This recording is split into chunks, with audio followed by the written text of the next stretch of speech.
Okay. All right. Hi, everybody. Welcome to my living room and welcome to Terrie Klein's back porch in Lubbock, Texas. This is my friend, Terrie, who I have known for 22 years, maybe something like that. Um, Yeah, at least 20. yeah, we met through music. Back when I was playing in a band called the Groobies, when we were we were based out of Amarillo. And so when we really were going to go conquer the world, we went to Lubbock, which was 100 miles south of us. And that's where we started doing our out of town gigs. And we're really welcomed by a wonderful bunch of people, music fans and art fans, um, that we just I think Lubbock is such a unique place with such unique people, and we were always so delighted um, to meet the people that we We met. were glad that you came Oh, regular. we had so much fun, man. I was thinking, we could sit here and say, "Remember the time," but maybe there's a lot of those times that I don't quite remember because there was a lot of a lot of stuff going on back then. But I remember being at the chicken coop and Carrie Swinney introducing us to all these great music fans. And Terrie is just one of the lights in that constellation of Lubbock beautiful people. And we've maybe had one conversation that lasted longer than 5 minutes. So we'll see if she can put up with me with direct conversation for more than 5 minutes. Um, but she is a nurse, and of course, I wouldn't have her on this website, but she's got nursing experience, and we're going to talk about that. She also is a survivor of COVID because she also contracted COVID this last year, and she also has lost a person to COVID. So she is getting all three of the barbed uh, prongs of this deal, working in the healthcare system. And I want to ask you about that, Terrie, and welcome you to this conversation, and thank you so much for having it with me. That's so big and bold and brave of you. Um, I want to talk first about your nursing experience and how long have you been a nurse and how'd you get into that and what specifically what's your field? Well, it feels weird to say this, but this year I'll be a nurse, an RN, for 43 years. Wow. And I went back to school the last time and graduated with a master's in nursing and a certificate in family practice. So I'm actually a family practice nurse practitioner, but I specialize with palliative care. And a lot of people aren't really sure what that is. It's not hospice, but we help to support people, patients, and families with symptom management. We may be consulted to help with goals of care conversations when the medical plan of care and recovery isn't going the way that everybody hopes it might. Mm. Um, but we also help to support people who are getting aggressive treatment to have a better level of health, whatever that new level of health is going to be. And I was in hospital practice and clinic practice for a while, but I've been with the hospital full time for 2 years now here in Lubbock. And I started out as an OR nurse for Mm. 26 years at the teaching hospital and learned a lot from there. It was pretty physical, so I needed to find something different to do as I keep collecting birthdays. And I love nursing. It's never the same, always learning new things, and we can just kind of study a bit. We have to study as we go along, but if we get tired of one specialty, then it's not difficult to switch to something else and use advanced beginner at least to learn a new aspect. Yeah. So so with your OR nursing, Like, did you ever have conversations with your patients, or you were there while they were having surgery and probably anesthetized? And was there a lot of, with the OR nursing, was there a lot of patient nurse contact that you were involved in? More than you think, Mhm. Okay. because we had a small amount of time to establish a rapport and try to build a trust, and not just from that patient, because they're giving their body over to a group of strangers, Right. and they may have a relationship, well, they do have a relationship with their surgeon, but that's not always, hopefully, not a long-term relationship, you know.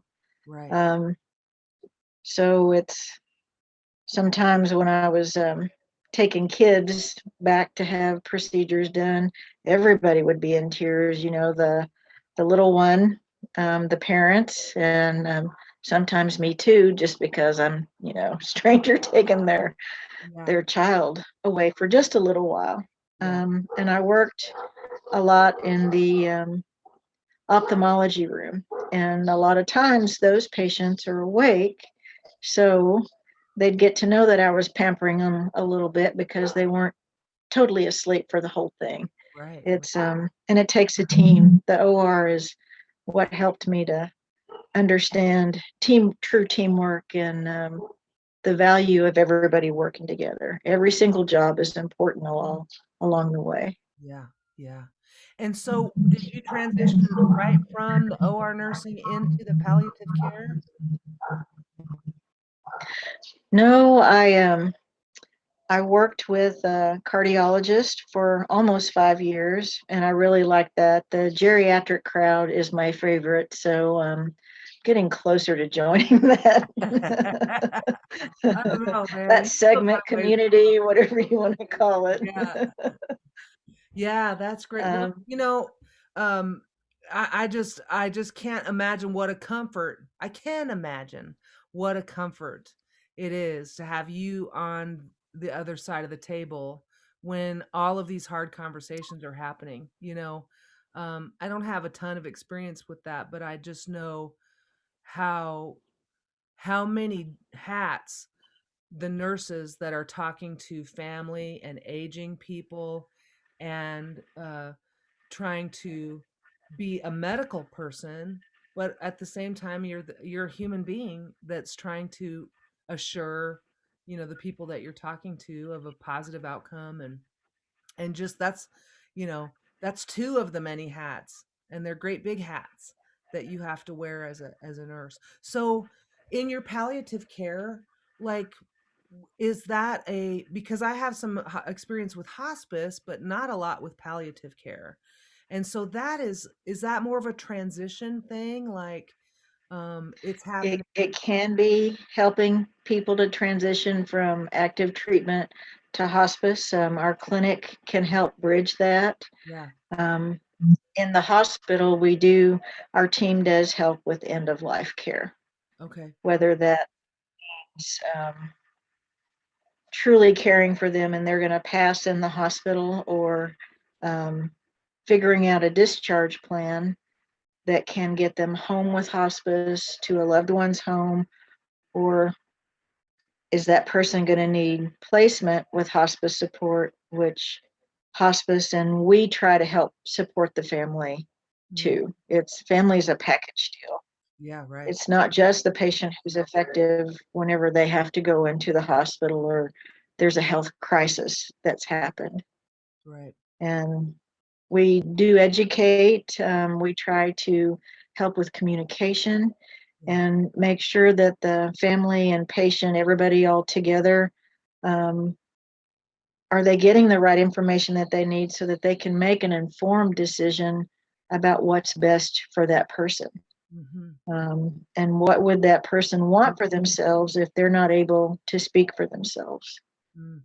Yeah. It's a it's a lot to handle and a lot to process for a person or family who's going through that. Yeah. Yep. And so as a nurse, like, what kind of strategies do you have for yourself um when you are in the constant presence of loss and grief and stress, are there things that you do for yourself to be able to manage that? Um, Does it feel like you have an outlet? I feel very fortunate in that my entire career is an outlet for how how I feel. You know what I mean? And yeah. at the expense of sometimes I can get wallowed, just dig in down there and just really wallow in it a little bit. But what I have learned over having some conversations with nurses around this whole kind of spark for this project that I've been working on is that, the the general feeling is that you guys are supposed to be kind of Teflon, where this stuff doesn't sink in and you soldier on and keep going. And I just wondered, for someone that's been in for 40 years, 40 plus years, like you must have some sort of a strategy of keeping your channels open and keeping yourself uh, help emotionally healthy to be able to have those conversations over and over again and be in that stressful environment for so long.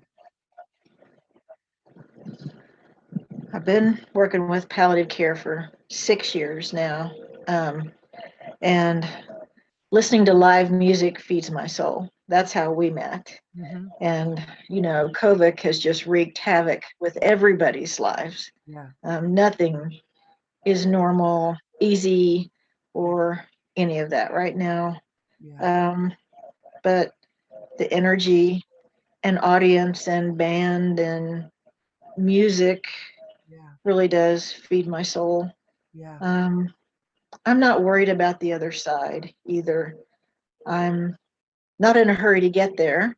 Hmm. I'm still having fun most of the time along the way. Yeah. It's not easy sometimes, but we all know how that goes. Sure. Um, we're amazing creatures. And it's not just the resilience of our physical body. Um, we're resilient in our psyche, Hmm. our the way we deal with each other, our energy, our intuition, all of that. It comes from God, Hmm. and many religions point in the same direction. Um, I I have studied a few different perspectives, belief systems, and I really think they all point to the same place overall. What I've studied, Yeah. I can't make any big sweeping statements, but Oh yeah. there's no way that we just stop Yeah. whenever this body is done, when it's had enough. Yeah. Yeah. Yeah. I believe that too. The way I look at all that stuff is it's all food. It's like, what do you like? Mexican food? Cool. What, are you into Thai food? Awesome. Spiritual food, man. And I absolutely agree. And I I think about this of just we're just energy that's captured in this physical body, And that allows me to, you know, believe that my mom and my dad didn't go away. They are, Right. I don't get to, they're not captured. It's not all, their energy's not all in one conveniently located package that I know I can go hug. But boy, I feel their energy places. And I mean, I do think they're hanging around seeing how things play out, So I believe that too. I think we don't just go away, and I'm so comforted by that fact. I just the other day, Terry, it was my mom's birthday, and when she used to come visit, I could always tell where she'd been working in my yard because there was a coffee cup sitting there. She'd take a cup of coffee out to weed this flower bed or have a campfire over there. She was reading in a chair over there or whatever. And so after she'd leave, I'd look Mhm. at my coffee cups, they were all gone. And I'd have to go out and just gather them all up in the yard. It was like an Easter egg. So on her birthday, I took a bunch of coffee. Retrace her steps. Yeah, yeah, Yeah. I did. So, yeah. Well, so how did COVID change your job? What kind of specific things changed for you, if any, once COVID Um, started? Ton? well, we have to wear masks, Yep. and it's a surgical type mask. I thought I'd left those behind, after changing my focus in nursing. Yeah. Um, and that covers your face. And so it's harder to read a person who has on a mask, and it's harder for other people to read me. Yeah. And not only did I have a mask, but it was recommended that I wear a face shield Mhm. too, for that extra protection from this awful contagious virus. Yeah. So I bought one that would lift up and down, and got the mask underneath and all of that. It's what's been hard to deal with is not just the garb, but that families couldn't be with their loved ones. Yeah. We had to restrict visitors. Yeah. And I'm proud to say the hospital that I work with never did completely restrict visitors from non-COVID units. It Right. would go down to one person per 24 hours, but we never did shut down completely. Right. And the other large hospital shut down visitors for a little while, but they came back as soon as they could. Mhm. And it's still restricted. Tomorrow, on the last Monday of April, March, it'll go to 2 people at a time. Mhm. Um, and I'm not sure if that's in 12 hours or 24, but the isolation of these poor patients, and the ones that were in an active COVID unit or in COVID ICU, our team is small. There's 4 hospital providers, a physician, and 3 nurse practitioners. And then our senior physician is the medical director of a hospice, and that's his main job, besides herding us cats around. um, and there's 2 nurse practitioners in the clinic. When I left the clinic, there was 1, but they're now supported by the cancer um, institute. So the volume's gone up, and there's 2 over there. And we were requested not to go to COVID rooms. We normally sit down and have conversations more than 5 minutes. Mhm. Sometimes it's an hour, depending on what's going on and what people need to know, what questions they have, um, and the explanation, and maybe getting someone else's communication in so that family can have information. So we would look at the chart and sit and do telephone conferences with family. Mhm. And sometimes the patients who were being supported in the COVID unit, they might have high flow nasal cannula on, which is big fat thing that plugs into the nose, and it's really loud Mhm. because it may be 40 liters of oxygen flowing, not 1, 2, 3, or 4 that you see on the little tiny tubings that people have, they carry around and wear, what we see when people are out and about. Right. So it was hard to physically communicate with people, to Right. see them face to face. Right. Right. And it's being able to comfort someone and offer some comfort, it's not the same. Mhm. It beats nothing doing telephone or a Zoom meeting, but it's just not the same. Yeah. Well, and I mean, you're the medical professional here, but my understanding is so much of our ability to heal our bodies has a lot to do with what our mental and spiritual, emotional levels are at, and I can see how the isolation of it is so working against um, the medical part of it. The medical part's trying to get everybody better, and the isolation keeps that. Yeah, you're right on the money. And it wasn't just in the hospital. We did hear it from the media too. Yeah. Um, it's hard for elders to be sequestered from their family, and if they're living in an assisted living or um, senior retirement community or, a full nursing center, nursing home type thing, it's hard to be there and not get to see your family. And it's, we all know it's been a year. We're all suffering through this. Yeah. Yep. Yeah. Yeah, I have so many times thought, I miss my dad like crazy, and I am so glad that he doesn't have to wonder and worry. And he wasn't a real great rule follower. So, it would have been hard for him to try to do this. And, I just feel like he kind of got let off the hook of having to live through this one. You know what I mean? So you're I taking do. precautions, and you're restricted access with people, but you still got a job to do. And so you got COVID. What do you know? Was that from your work? Do you think it was from your work? Or can you tell that kind of? Charlie, my husband, and I tried to figure that out. Uh-huh. We had Thanksgiving dinner feast for two, Yeah. and we both got sick right after that. And we both tested positive within a day of each other. Okay. And of course, we were under house arrest quarantine and all of that stuff. I was the first one on my team to be COVID positive, my work team. Hmm. And I had to be, away for, let's see, it was I think it was a full 14 days. It might not have been quite that.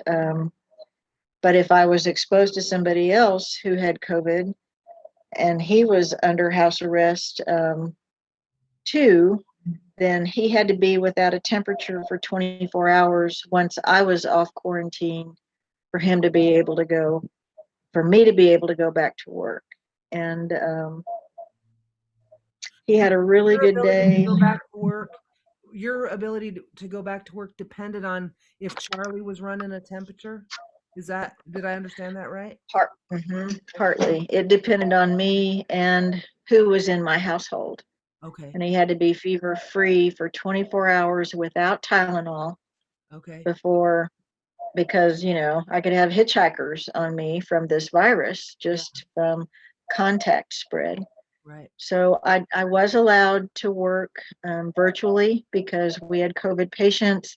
I could make phone calls and I have remote access to the electronic medical records Mhm. by, just like we're Zooming, by logging in through the secure network. So um, I was able to work um, Friday, December 5th. Went back to work virtually. Okay. So I just missed 4 days of work. Ah. And then I could go back the following Wednesday, but I needed to stay home with my husband that day. So I worked one extra virtual day, and we both agreed he was feeling good enough. He got a little more sick than I did. I wasn't quite as bad as the flu, and I didn't have high fevers like the flu. I had low grade fevers, but just for a couple of days. And there were 2 days when we both slept as much as the cat did. So, you know, you just, we needed to rest and sleep. Yeah. And then I came home for lunch on Thursday. Charlie wasn't as good as when I left in the morning, but he felt good enough that I went back to work that afternoon. Mhm. And turns out he got worse through the day, and I had to call an ambulance to take him to the hospital Mhm. on Thursday evening. Mhm. And he was there 15 days, Oh. and Oh. he died from COVID pneumonia in ICU in the hospital. Terry, I am so sorry. So I didn't get to bring him home. Oh.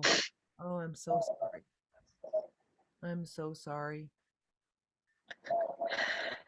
It's been 3 months now, and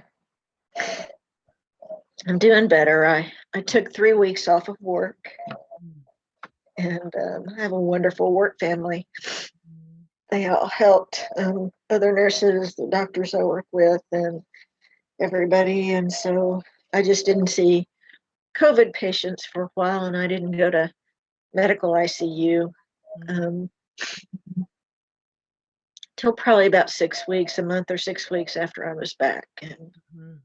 I'm still not able to go to the room that he was in, but I've been able to go back to all of the ICUs in the hospital for consults. And Were you able to be with him while he was in the ICU? um, Be able to be his wife in there, or did you have to sneak in as a nurse? I when he went in on Thursday, the ER doctor went to bat for me. I was recovered from COVID, and so he called the house supervisor and pulled strings, and I got to sit with him in his room in the ER. And normally you don't get to do that. Yeah. So I did have a little bit of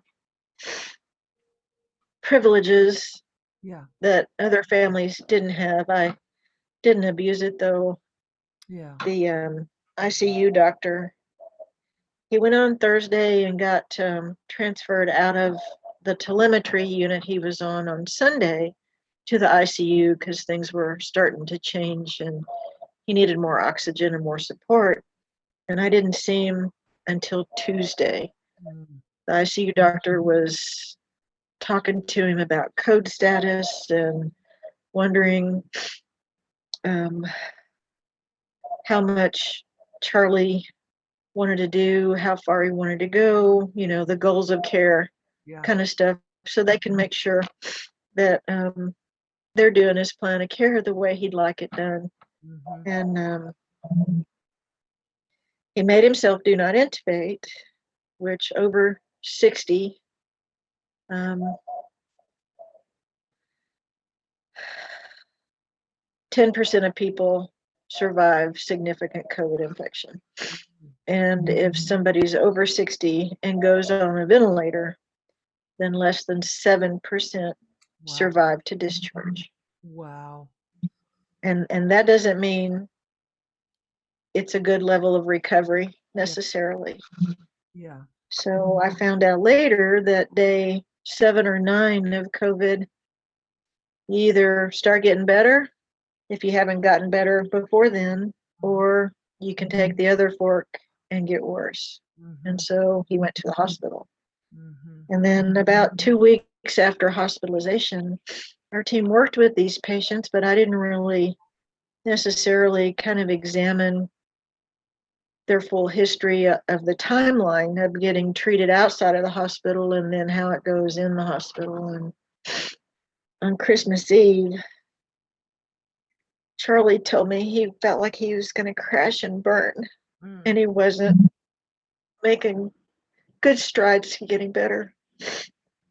And he was still do not intubate because he knew it was pretty much of a death sentence if he went on the ventilator.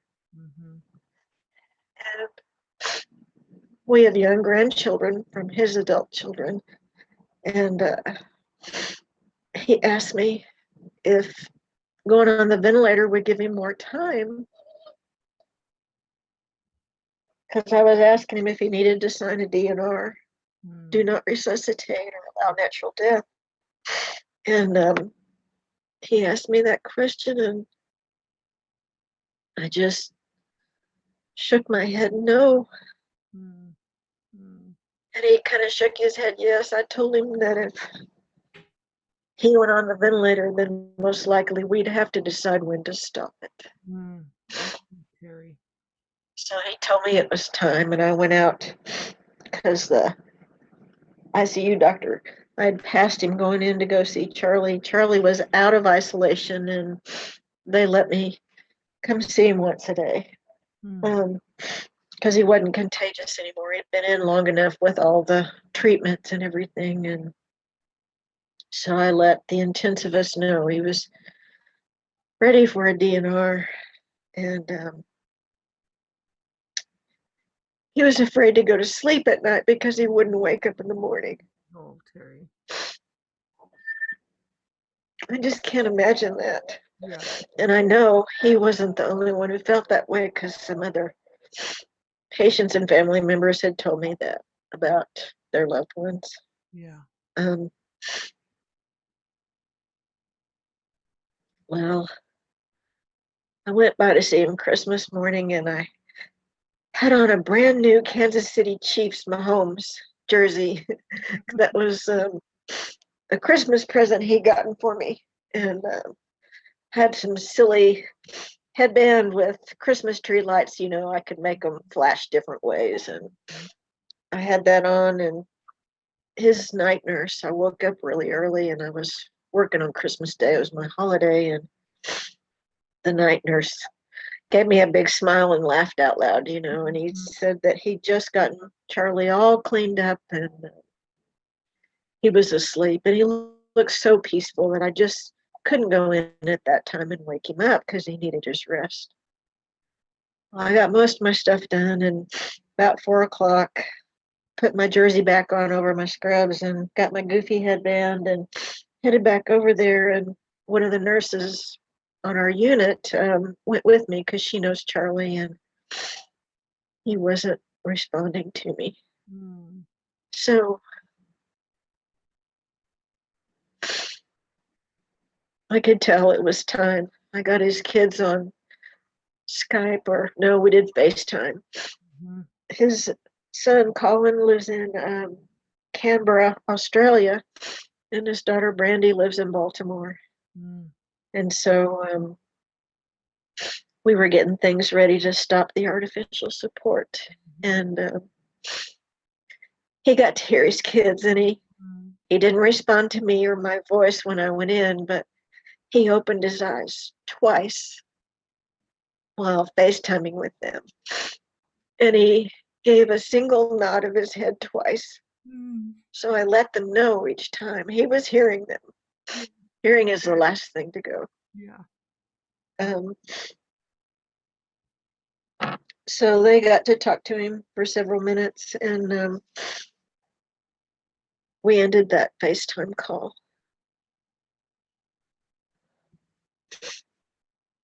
And one of our senior physician was the one who was taking care of Charlie. Charlie asked if it was time for goals of care and symptom management on Wednesday. And he was more comfortable after Dr. Brown was helping him. Mhm. And he was homesick with COVID under house arrest. The doctor was. And so when I'd go in to visit Charlie, we'd do FaceTime and he could see the monitors and see Charlie and talk to the bedside nurse. And I climbed into bed with him and I held him in my arms. And he passed within about 10 minutes Oh. of taking that high flow nasal cannula off. And Mhm. he didn't struggle. Mm. For as bad as it was as good as it could be. Mm. Mm. Terry, I'm so sorry. And I'm so I mean, I'm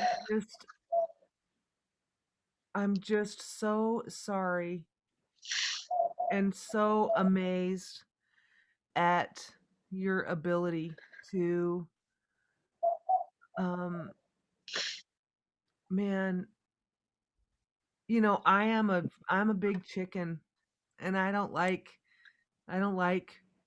being present in other people's pain because it's hard to be there. And I'm amazed at your ability to not I mean with Charlie, your loved one, your husband, with with all of these people that you have touched their life to be able to look look their pain and their fear and not blink and not run away, you know? And what a comfort that had to be to Charlie. And just, the conversation with the kids and you're interpreting his nods and eye openings for his children, you know. I mean, that's just It's beautiful, and I'm so sorry. It's a sacred time near end of life, and it's an honor to get to help families and patients. And just like you're um, putting stories of people out there and your interest to have these discussions, that takes courage too, Susan. Mm, It's not easy to even ask someone to interact with you and have a conversation or whatever. Um, we really are one, all of us together. yeah, And one of the best parts of my job is I get to hear people's stories. yeah, yeah, yeah. Well, and it's like if we ever thought we weren't connected all throughout the world, a little virus will show us that we are all connected. You know what I mean? And Yeah. the you know we the thing that I think about is the selflessness um of you, Terry, and these other nurses that you know I love putting people's stories out there, and I get applause for it. You know what I mean? and and your job is quite different. um and I think music is a healing art, for Mhm. sure, It's a universal language. a universal language.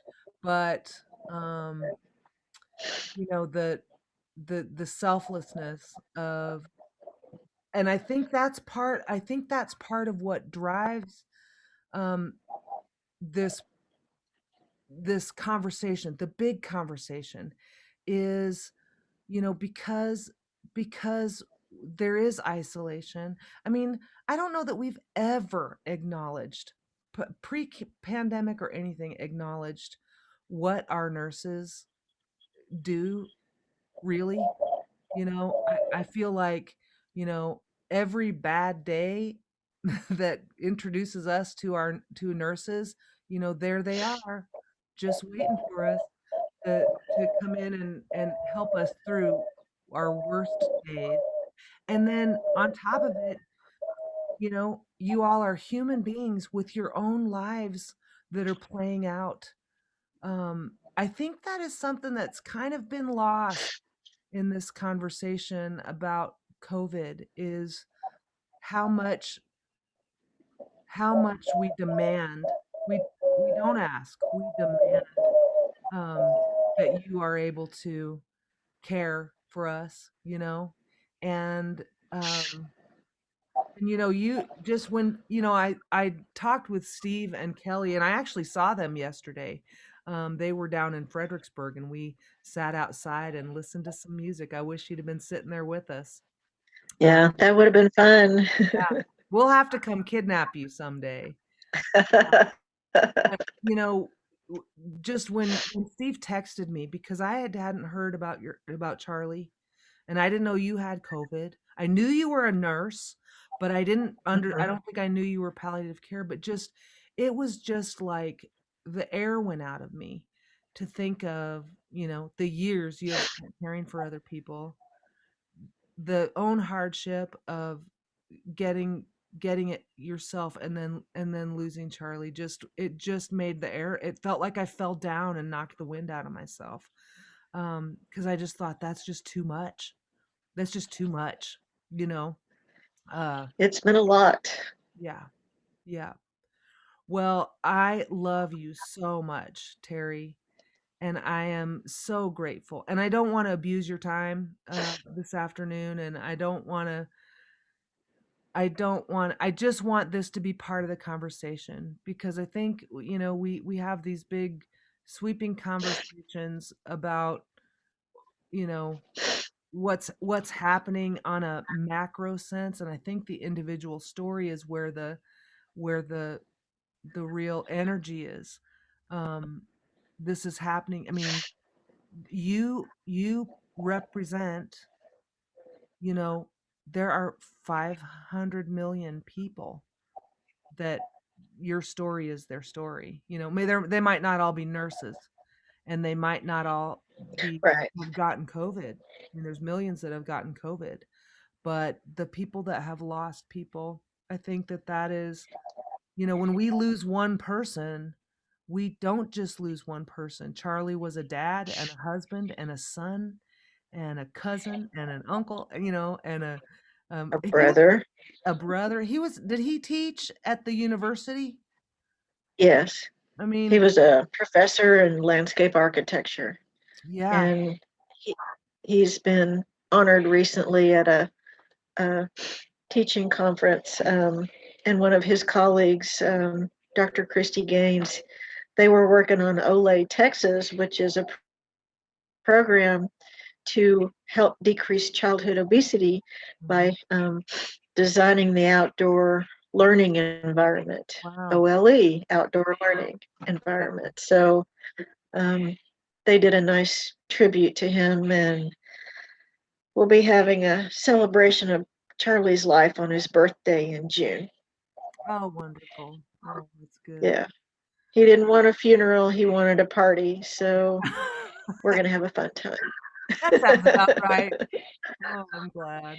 I'm glad. Well, I love you so much, and thank you so much for being a part of this